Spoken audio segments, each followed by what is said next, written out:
Tell me her name. My mother's name was Ida, or her Yiddish name was Itzle, but she was known as Ida Kaplan.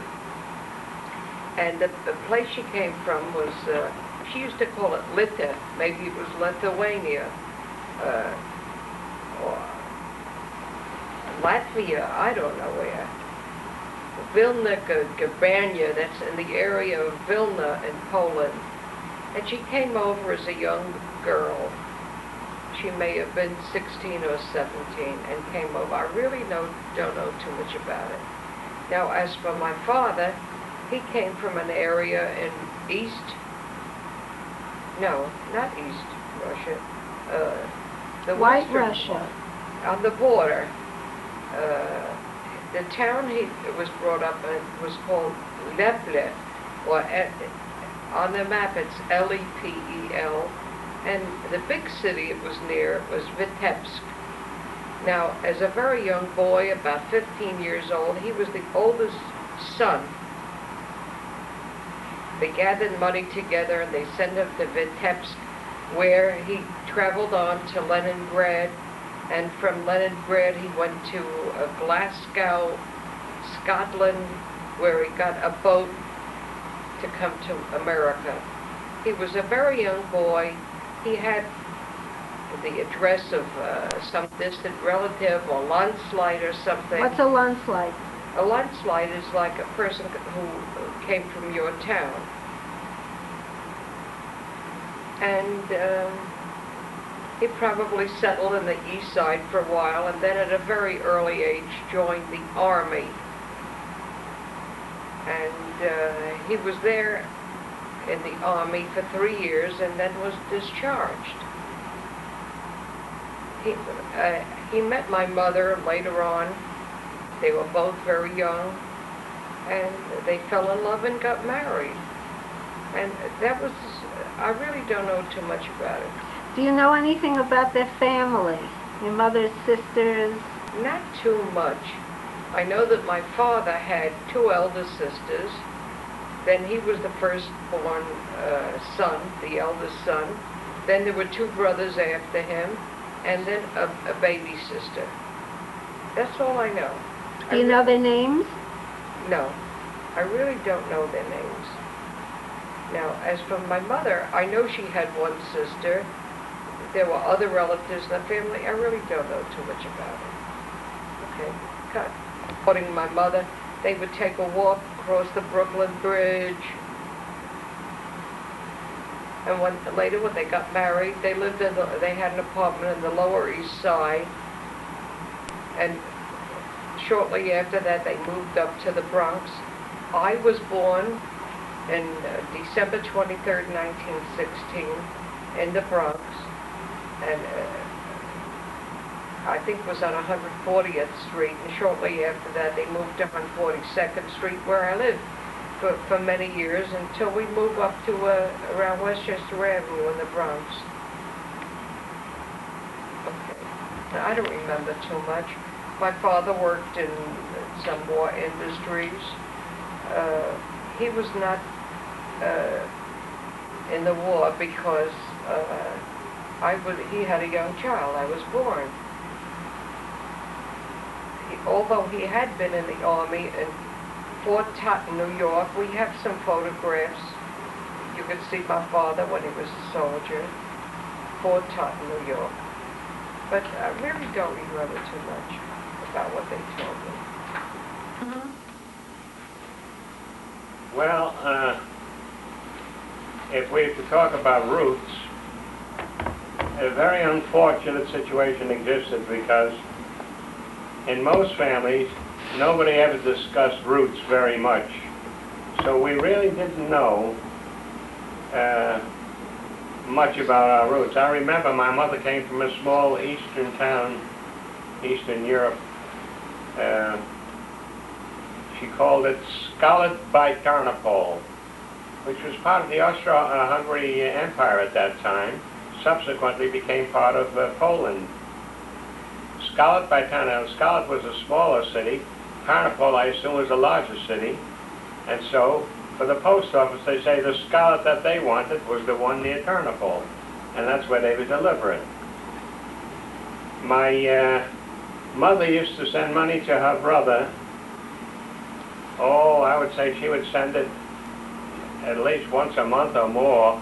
We had very, very little money, but she always saved some money for her brother.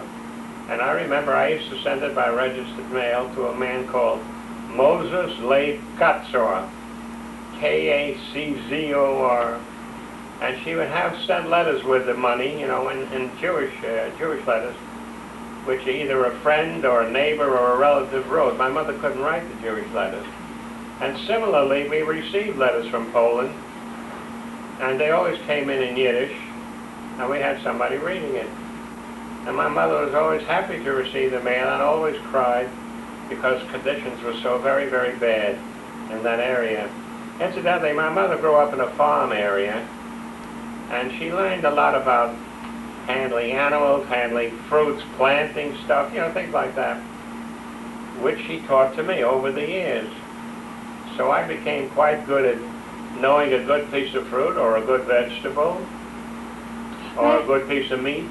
Why didn't they talk about their past, the European roots?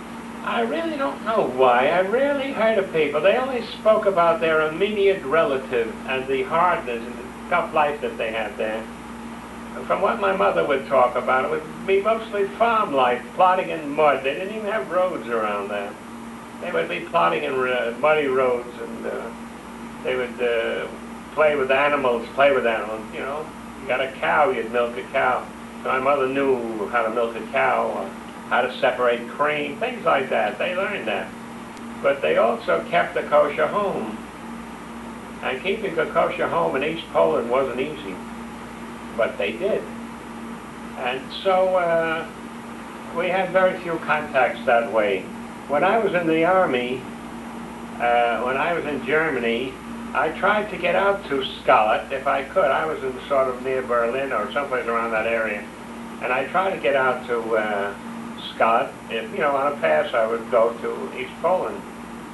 But the Russians who were in control of that area wouldn't let me. They just said, you can't go there yet. You're not ready yet. And from what I could gather from the Russians, if I came there today, it would still be not ready yet. They just didn't want us to travel through that area. So I never had a chance to go back. But we heard stories from people that that whole town, that whole area, every Jew was cleaned out. The Nazis made sure that nobody was left alive. So we have no contact there. Now, we used to have pictures of these people. And I'm sorry to say, I didn't know who they were. There was no date on it. There was no name on it. It's just pictures of people. So one day I had to get rid of them because I didn't know there was no sense carrying them around. I didn't know who they were. And I didn't know anybody who would know who they were. They used to have a system among the elderly Jewish people who came to this country. They would call it a verein, V-E-R-E-I-N, verein, where people from the same community would belong to it. And my mother and father belonged to one, I think they called it the Zlochua, Z-L-O-C-O-W-Z-E-R, something like that. It was really a burial society. And people would pay little dues. The dues were nominal, you know, $1, $2 a month or something like that. They were nominal. But I assume my father was buried that way. I was in the Army and I couldn't get home. I think we were just invading the French coast at that time and I couldn't get home. But subsequently, years later, when my mother died, we had a problem of a burial spot. And when we applied for that area, we found out that the Zlochua Verein no longer existed. In other words, as people get older and they die off, the organization dies off. And so we had a problem. We wanted to find a burial spot. And so we began to trace names of people who belonged to that organization. And we finally located a few people who used to be members when it was functioning. And they said they would try to get us a spot in that burial area near my father. And I don't know how they did it, but they really managed to get enough spot for a burial spot for my mother. And so when we attended that funeral, burial, I don't know, maybe there were a half a dozen people there, you know, like my brothers, a cousin maybe, something like that. There were very few people there. But we did. Through this foreign, we managed to get a burial area there. It was a very sad thing.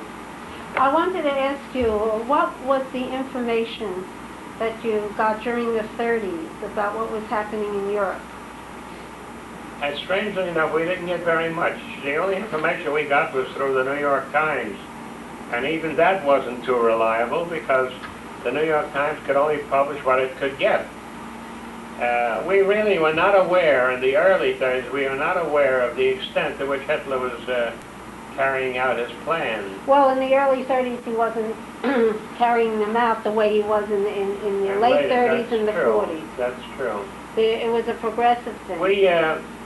We were aware that Hitler appealed to the German people because, as I said early in this discussion, we had a terrible, terrible inflation in Germany in 1923.